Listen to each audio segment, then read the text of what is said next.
Abbiamo passato abbondantemente la metà gara, i 250 Vuk Celik al comando davanti a Luca Baggio, Cesare Sciocchetti. Luca Baggio è stato vice campione europeo giovanile e plurimedagliato ai campionati italiani assoluti, mentre Cesare Sciocchetti ha vinto 2 titoli italiani assoluti nei 400 stile libero. È stato anche finalista europeo individuale, campione del mondo militare nei 200 stile libero e campione del mondo juniores nei 200 stile e con le staffette degli azzurrini.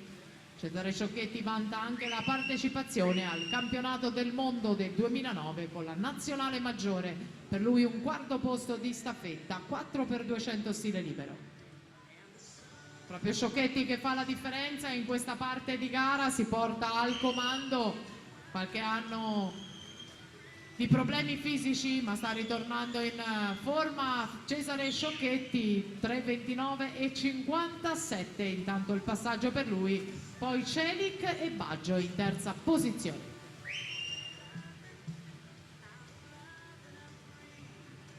Tempo migliore fino ad ora è quello di Federico Colbertaldo, 3:55,22 per il portacolori di casa.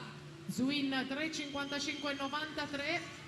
È al di sopra di questi tempi Sciocchetti che vince in tranquillità la batteria, 3:57,61, c'è qualificazione per lui con il terzo miglior tempo dei turni di eliminazione. Tra poco avremo anche qui i nomi dei finalisti e intanto entriamo in scena